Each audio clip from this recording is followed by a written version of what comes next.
where we want to quickly discuss on equations of uniformly accelerated motion. Equations of uniformly accelerated motion. Now, in our previous lesson, we already know what motion is all about. And we agreed that motion simply means movement or change in position of an object with time. So by this, we also discussed the types of motion. We talked about the causes of motion, where we all agreed that force causes motion. But in today's class, we are not going to go into types of motions and other things. We are going straight to talk about equations of uniformly accelerated motion. And in discussing this, the first thing we need to remind ourselves of is what is acceleration. Class, acceleration simply means the increasing rate of change of velocity with time. That means a body that is involved in this type of motion must have had an initial velocity u and a final velocity v, marked or checked within the time frame t. So these three parameters in relation to acceleration A will give us change in velocity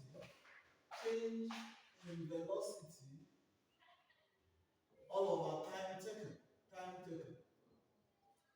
And by this, we can say that A is equal to V, the final velocity, minus initial velocity all over time change. So when we look at this equation here, it will guide us to where we want to go to. So by this, if we want to make V the subject of physics, we will now have V minus U is equal to A times T. So that V minus U gives us 8. When we have V minus U equals to 80, making V the subject of physics, V becomes equal to U crossing to the other side plus 80. And this gives us the first equation of uniformly accelerated motion. Now, for us to get the second one, we need to go back to the concept of speed, where we say that speed is the rate of change of distance with time.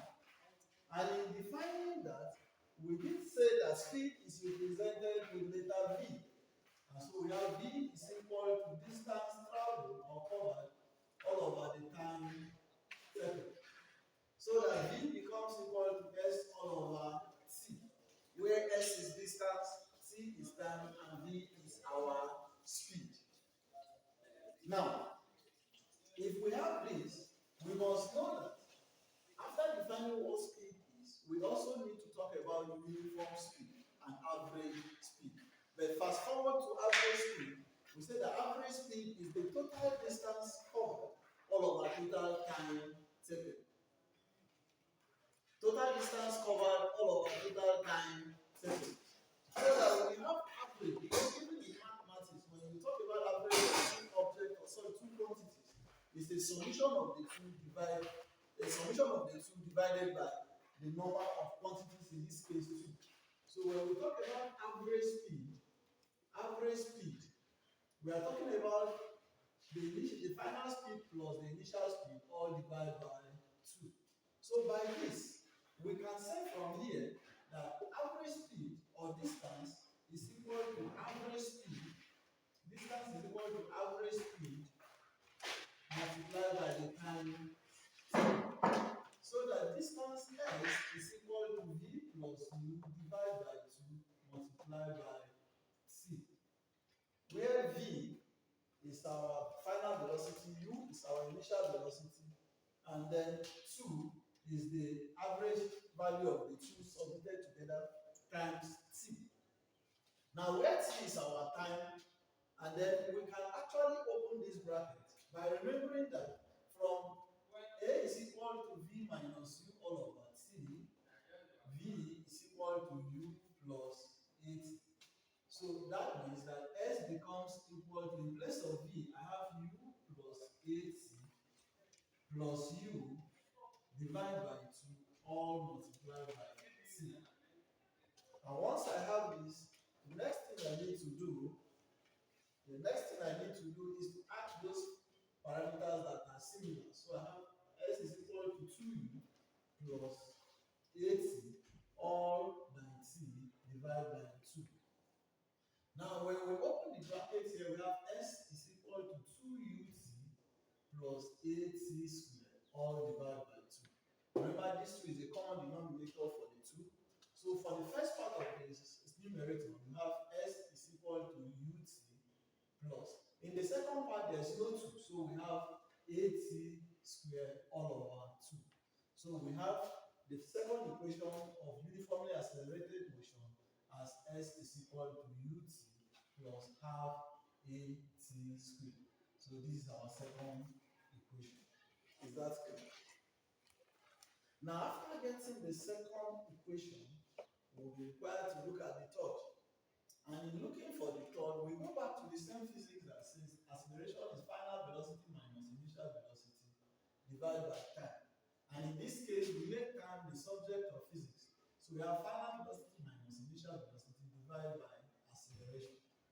Then we come back to this equation where we have distance to be equal to v plus u all over 2 all by t. And in doing this, what we simply need to do is to solve for the value of t. And the value of t in this case is v minus u over a. So s becomes equal to v plus u divided by 2 multiplied by v minus u all over a. So when we open this bracket, we will now have s to be equal to v squared, because v times v will give us v squared, plus is plus, u times v will give us uv, plus minus is minus, then we have u squared. So then we have u, v times v will give us v squared, plus v times u will give us minus uv, plus vu, that's u times v, and then minus u squared, all divided by 2 times a, which gives us 2a. So that s becomes equal to v squared minus uv plus uv will cancel out. We have minus u squared all over 2a. All this we want to make v squared the subject of physics. And by doing this, we have v squared minus u squared is equal to s times 2a. So that v squared becomes equal to u squared plus 2as. And this gives us the third equation. Is that clear? Yes, sir. So, can we pause it? Thank you very much.